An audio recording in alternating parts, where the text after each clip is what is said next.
Deux intitulés pour une seule exposition à l'Artothèque de Gondrin, Paradis et Apocalypse par Elke Demrich, qui est peintre et graveur, et Passage par le sculpteur Guy Frédéric.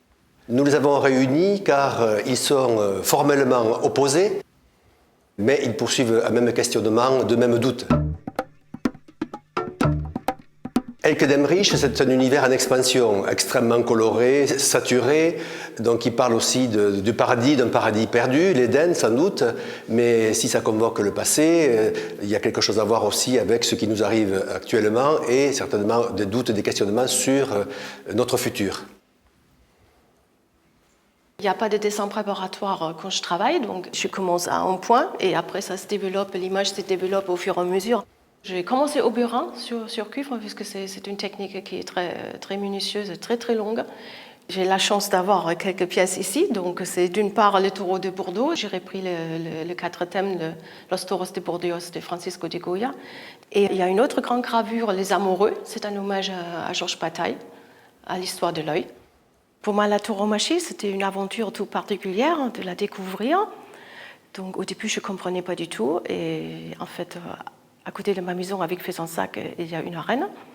Et je suis partie aussi souvent en Espagne pour la découvrir. Et ce qui était marrant, puisque d'abord, j'étais très loin du sujet, je voulais me poser moralement aux côtés du taureau. Et au fur et à mesure de lire des livres, de m'occuper de toute la procédure de la corrida espagnole et de voir des combats, mon point de vue a complètement changé. Après la tauromachie, dans l'exposition, il y a ma série sur la flore et faune de la Méditerranée. Donc il y a la toile Cigale, il y a la toile Invasion, il y a l'autoportrait aux grenades et il y a une toile intitulée Les Nageurs.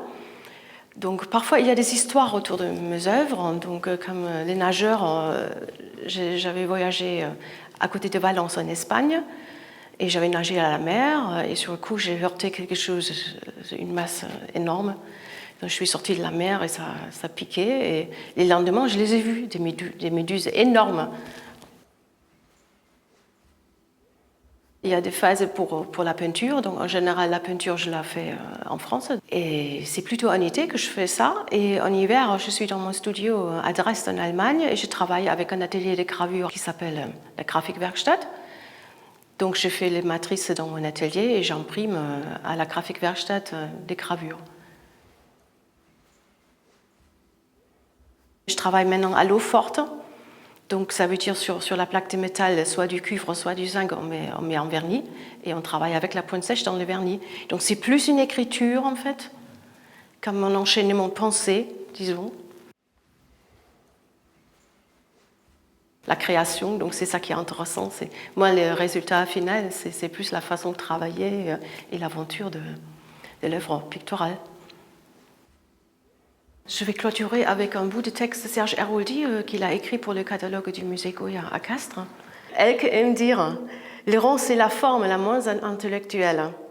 Le rang, c'est les tripes qu'il faut avoir pour continuer à vivre. Alors vivons donc, et que nos épaules arrondies par le fardeau, essayez au moins de s'habiller de lumière. »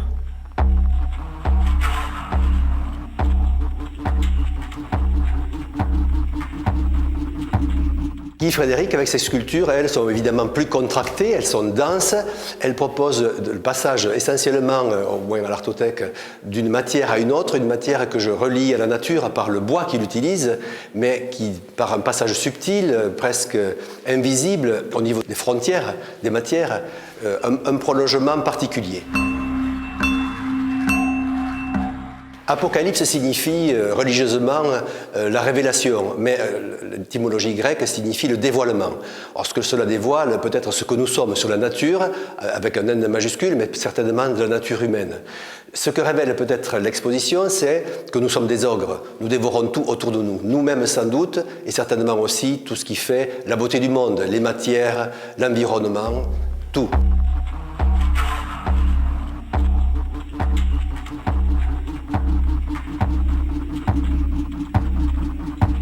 S'ils sont formellement opposés, ils ont ce même questionnement qui est, même s'il est inconscient, un questionnement sur la science, sur la nature en devenir très certainement, mais sur la science. Resterons-nous nous-mêmes après le virage que nous vivons culturellement, économiquement, idéologiquement aujourd'hui ?